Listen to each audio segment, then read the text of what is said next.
Bismillahirrahmanirrahim. Alhamdulillahilladzi qala wa nafsi wa ma sawwaha fa alhamaha fujuraha wa taqwaha. Qad aflaha man zakkaha wa qad khaba man dassaha.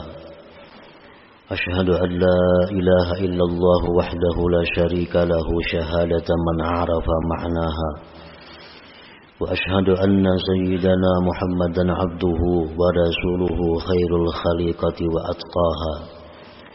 اللهم صل وسلم على سيدنا محمد أفضل البرية وأسناها وعلى آله وصحبه وذريته وأتباعه خير الأمة وأزكاها. أما بعد. Yang kita hormati dan kita cintai para habaib dan para alim ulama, para muhibbin, hadirin hadirat rahimakumullah. Alhamdulillah, puji syukur kita haturkan kehadirat Allah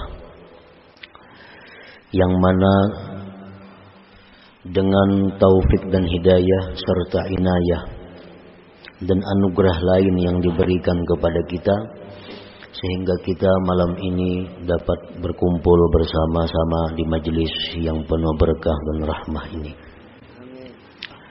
Salawat dan salam kita haturkan kepada junjungan kita Nabi besar Muhammad sallallahu alaihi wasallam dan kepada seluruh keluarga, para sahabat, zuriat dan pengikut beliau.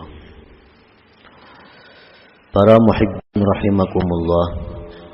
Al-hikmatul khamisatu wa thalathun minal hikamil ataiyah.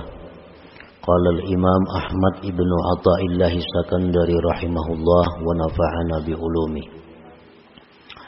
Hikmah yang ke-35 dari al-hikamil ataiyah.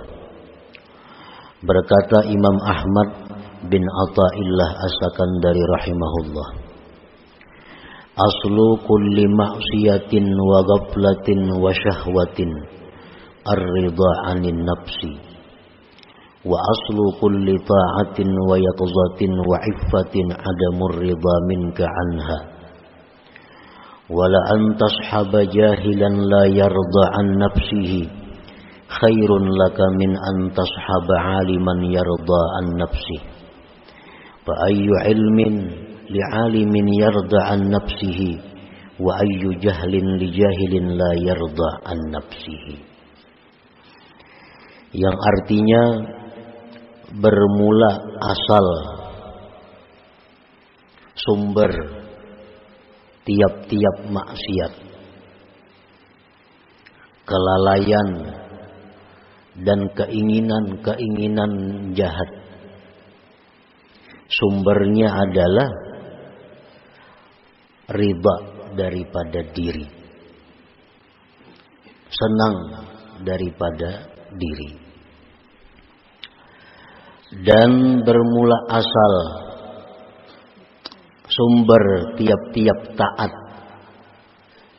dan bangun, jaga serta iffah, ketiadaan riba engkau daripada diri. Dan sungguh bahwa kamu berteman orang yang jahil, yang tidak riba daripada dirinya, lebih baik bagi engkau daripada berteman orang yang alim, yang riba daripada dirinya. Maka apa jua ilmu bagi orang alim itu yang dia riba daripada dirinya, dan apa juga kejahilan bagi orang yang jahil yang dia tidak riba daripada dirinya. Nah, itulah hikmah yang ke-35 dari Al-Hikam Al-Ataiyah ini.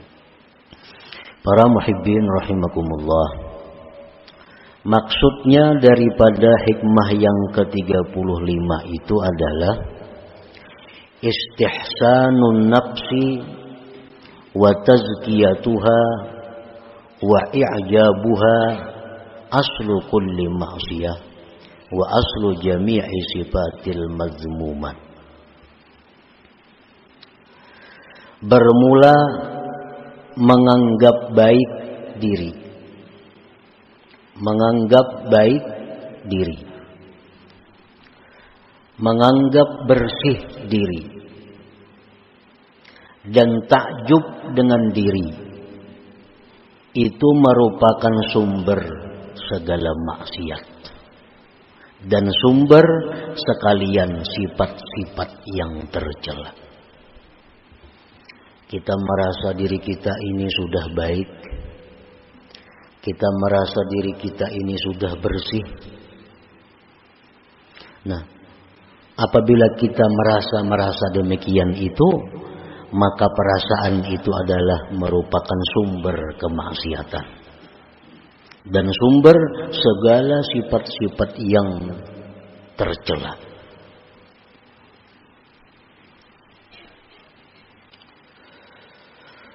Faman istahsanaha wa zakkaha wa a'jabaha istaulat alaihi al-ghaflah wa man istaulat alaihi al-ghaflah ghalabathu syahwah wa man ghalabat alaihi syahwah waqa'a fil ma'asi. Barang siapa yang merasa sudah baik dirinya, merasa dirinya sudah bersih, maka berkuasalah atasnya kelalaian, kelingahan. Orang kalau sudah merasa dirinya baik, sudah merasa dirinya itu bersih, sudah merasa dirinya ini kada ada lagi penyakit, maka dia akan lalai daripada mengawasi dirinya. Dia akan malas menambah ilmu pengetahuan. Dia akan malas menambah amaliyah-amaliyah karena sudah menganggap dirinya baik. Orang yang merasakan dirinya sudah baik, orang yang merasa dirinya sudah bersih, dia akan lalai. Dan orang yang lalai itu dikalahkan oleh syahwat, oleh keinginan-keinginan yang negatif, yang tidak baik. Dan barang siapa yang dikalahkan oleh syahwatnya, oleh keinginan-keinginan jahatnya, maka dia pasti akan terjatuh di dalam kemaksiatan. Nah, para muhibbin rahimakumullah, Allah Subhanahu wa taala berfirman, "Fala tuzakku anfusakum, huwa a'lam bimanittaqa." Dengan tegas Allah berfirman, jangan kamu menganggap bersih diri kamu. Jangan merasa harap. Jangan merasa sudah pa'alimnya. Jangan merasa sudah pembanyaknya ibadah. Jangan merasa tinggi ilmu. Allah yang tahu siapa-siapa orang yang takwa kepadanya itu. Nah, jadi memuji diri itu berarti adalah menganggap dirinya baik. Setiap orang yang memuji dirinya, maka berarti dia menganggap dirinya baik. Bila menganggap dirinya itu baik, maka orang ini pasti akan jatuh dalam kemaksiatan. Rasulullah sallallahu alaihi wasallam bersabda, "Salasun muhlikat." Ujar Nabi, ada 3 yang membinasakan. Salah satunya beliau menjawab, wa i'jabul mar'i binafsih. Takjubnya seseorang dengan dirinya sendiri. Wa adamur ridha bin nafsi wa su'uz zanni biha wa tuhmatu biha aslu kulli ta'atin wa aslu jami'i sifatil mahmudat. Ketiadaan ridha dengan diri. Dia merasa dirinya nih kada baik. Dan buruk sangka dengan dirinya. Buruk sangka dengan diri sendiri. Dan tidak percaya dengan diri sendiri, itu merupakan sumber segala taat. Sumber segala taat. dan sumber sifat-sifat yang terpuji. Kalau kita merasa kotor, kalau kita merasa banyak penyakit, kalau kita merasa diri ini hina, nah itu adalah sumber kebaikan, sumber segala sifat yang terpuji.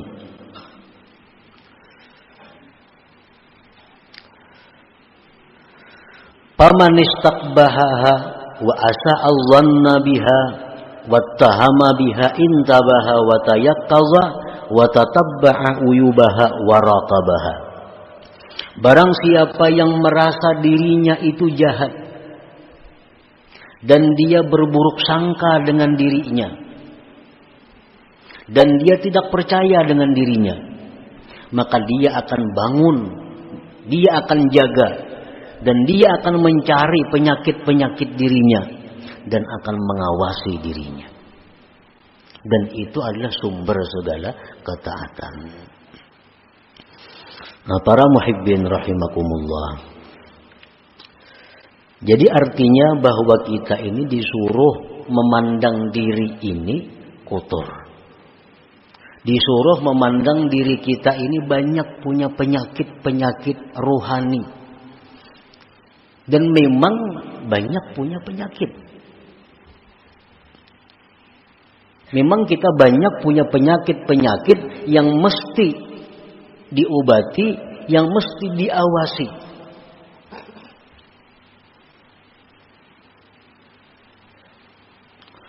Imam Ghazali rahimahullah berkata, "Idza aradallahu bi'abdin khairan bassarahu bi'uyubi nafsihi." Apabila Allah menghendaki seorang hamba itu menjadi seseorang yang baik, Allah perlihatkan penyakit-penyakit dirinya.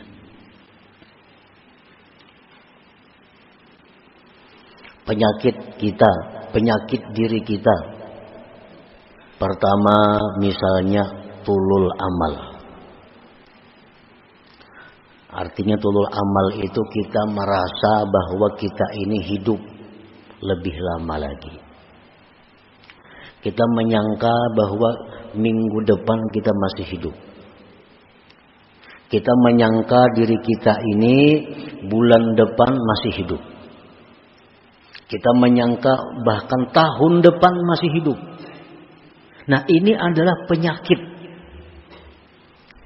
Bila kita merasa bahwa kita ini bulan depan, minggu depan masih hidup, berarti itu penyakit diri kita. Penyakit.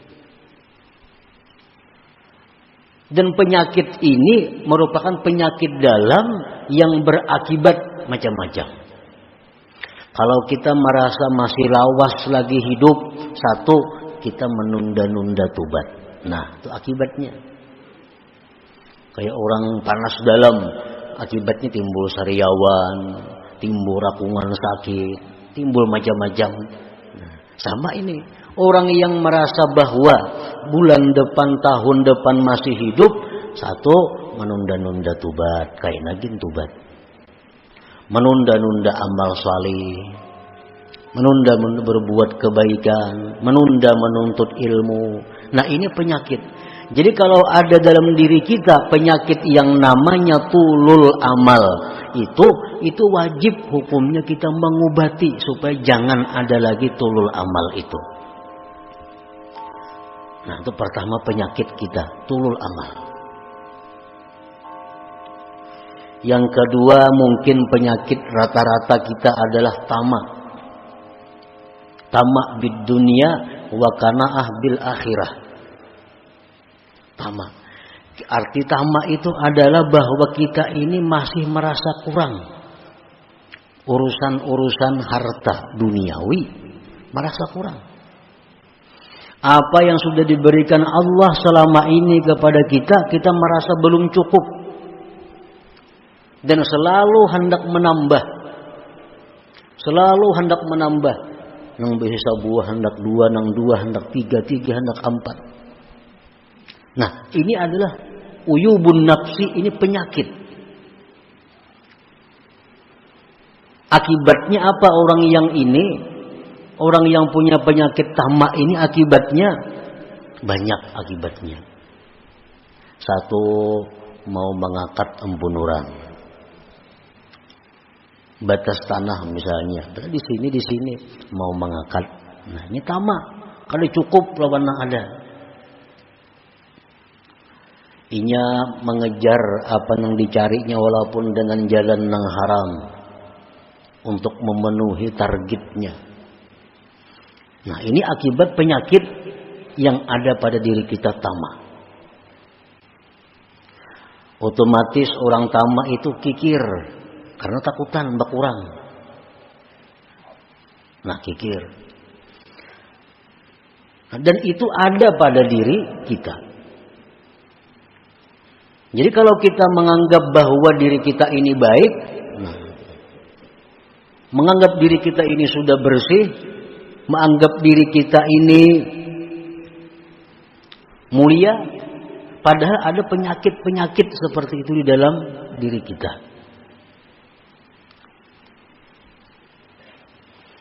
Penyakit yang ada dalam diri kita lagi ada riya, sudah ada riya.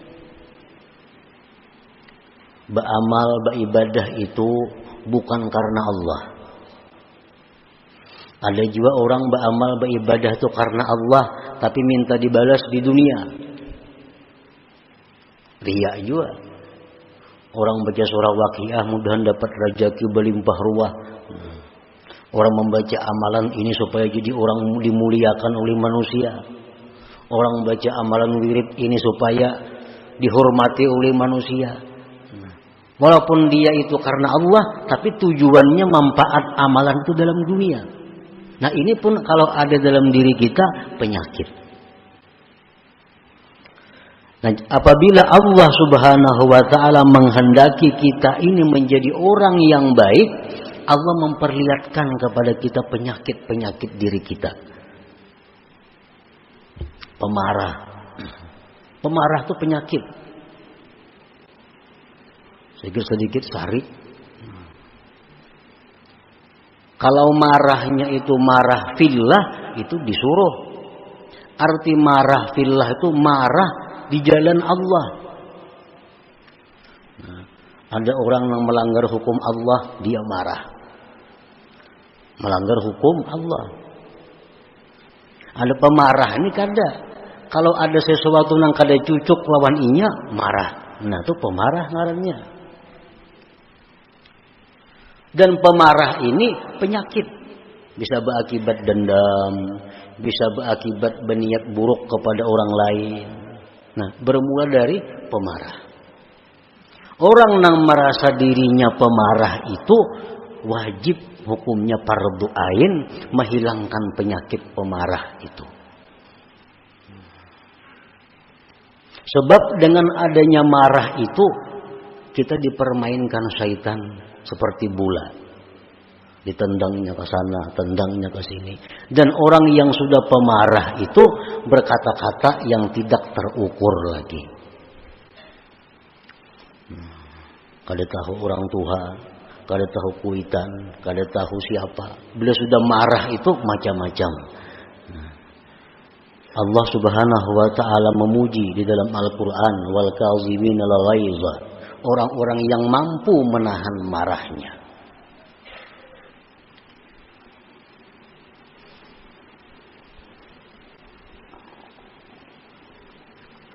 Nah, para muhibbin rahimakumullah, ada sombong dalam diri kita. Nah, semua itu penyakit. Tetapi penyakit-penyakit ini selama kita masih hidup, nah, belum kelihatan, belum terasa. Begitu kita mati, maka penyakit-penyakit ini akan menjadi serigala, menjadi kala, menjadi ular yang menggigit kita. Nah, penyakit-penyakit itu.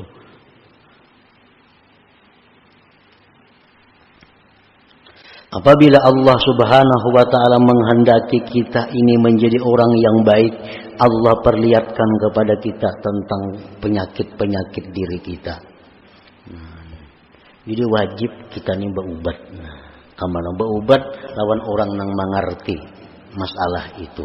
Pas'alu ahla zikri in kuntum la ta'lamun. Nang mana pemarah berubat pang. Nang ulun ni pemarah pang apa ubatnya nah. Napa obatnya? Ulun ini pendendam, napa yuk obatnya supaya ampih pendendam itu? Ulun ini tulul amal, napa yuk obatnya supaya ampih tulul amal itu macam apa caranya? Jarang orang ada yang berobat seperti itu. Kalau sakit pinggang, lancap dia mencari tukang urut kemana-mana. Sakit awak cari obat itu ini. Padahal sakit-sakit jasmani ini begitu kita mati tamat penyakitnya. Begitu kita mati hilang sakit. Tapi kalau penyakit rohani tadi begitu kita mati, nah disitulah mulai timbul penyakit. Marah berubah menjadi kala, dendam berubah menjadi ular, ini berubah menjadi serigala yang selalu menggigit menerkam kita. Dan itu berlaku sejak dicabutnya nyawa kita sampai kayaknya diperhitungkan oleh Allah Subhanahu wa ta'ala.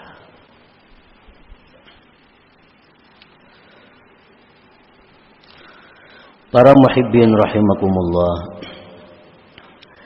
Qala Abu Habsin radhiyallahu anhu mundu 40 sanatan i'tikadi fi nafsi anna Allah yanzuru ilayya nadhara sukhti. Ujar Abu Habras radhiyallahu anhu berkata, sejak 40 tahun aku ini berkeyakinan dalam diriku bahwa Allah itu marah kepadaku. Padahal ini orang wali, Abu Habsin radhiyallahu anhu.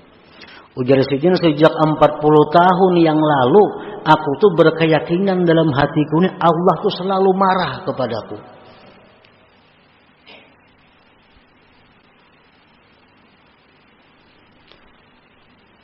Nah, jadi artinya apa? Bahwa beliau ini memandang bahwa diri Sidin itu kotor. Diri Sidin itu penuh dengan penyakit-penyakit sehingga Allah marah. Qala Junaid al-Baghdadi radhiyallahu anhu la taskun ila nafsik wa indamat ta'atu halaka fi ta'ati rabbik. Ujar Imam Junaid al-Baghdadi, kamu jangan merasa tentram dengan diri engkau sekalipun selamanya diri engkau itu taat bagi engkau untuk taat kepada Allah. Padahal diri kita ini selama ini hakun tarus taat kepada Allah. Hakun tarus nuntut ilmu. Diri kita hakun tarus beramal. Diri kita ini hakun tarus berbuat baik. Walaupun demikian, jangan kamu merasa tentram dengan diri itu. Karena satu saat diri ini bisa berubah menjadi yang jahat. Berkata lagi sebagian ulama, "Wa man nadhara ilaiha bistihsani syai'in minha faqad ahlakaha." Barang siapa yang memandang kepada dirinya dengan menganggap baik sesuatu daripada dirinya, maka itu mencelakakannya. Nah, para muhibbin rahimakumullah. Jadi kita menuntut ilmu, kita membaca ilmu, mendengar ilmu, itu merupakan tanda dari sekian banyak tanda yang menunjukkan bahwa kita ini adalah orang yang tidak baik. Kita orang yang tidak baik. Jakanya kita merasa diri kita baik, kita sudah menuntut ilmu lagi. Nah, kita menuntut ilmu ini tandanya bahwa Allah masih menghendaki kita ini orang baik. Kita menuntut ilmu itu adalah tanda bahwa Allah menghendaki kita menjadi orang yang baik.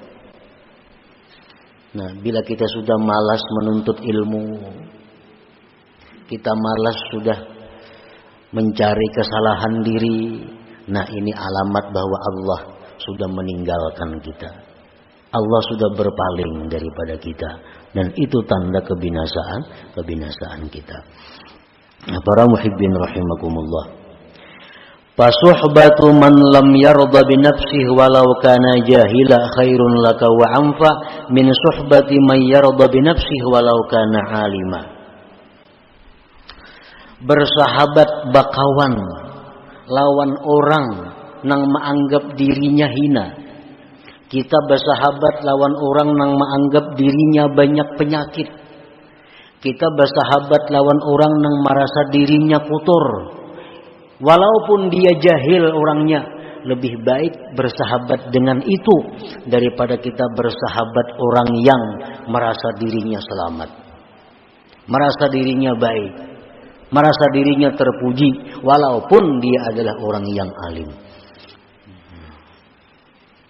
Ini ada orang kada alim, tapi ini merasa dirinya tuh kotor, merasa dirinya itu kada baik, merasa diri itu jauh daripada rahmat Tuhan. Padahal orangnya kada berilmu kada. Nah, baik itu kita kawani, kita temani daripada orang yang merasa dirinya ini bersih, yang memuji-muji dirinya, berkisah keistimewaan dirinya, walaupun dia aliman, walaupun dia alim.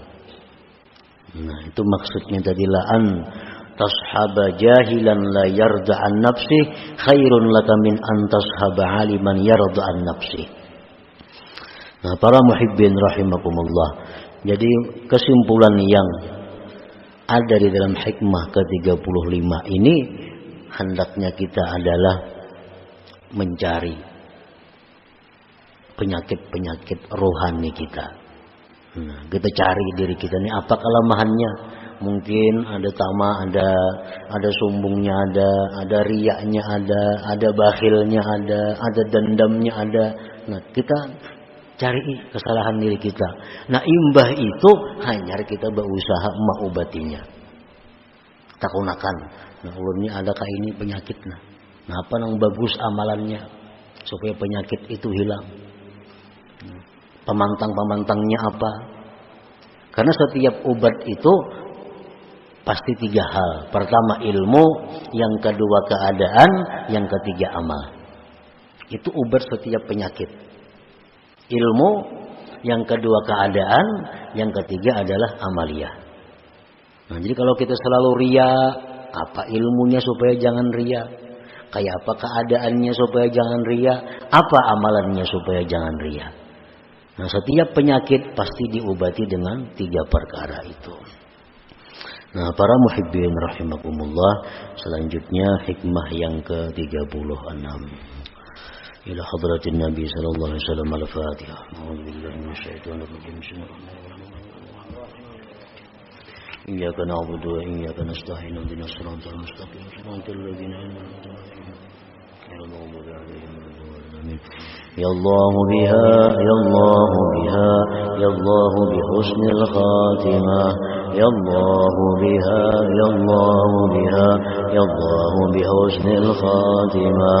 Ya Allah biha, ya Allah biha, ya Allah bi husnil khatimah. Ya ayyuhar rajul minhu syafa'atan sallu alaihi wa sallimu taslima.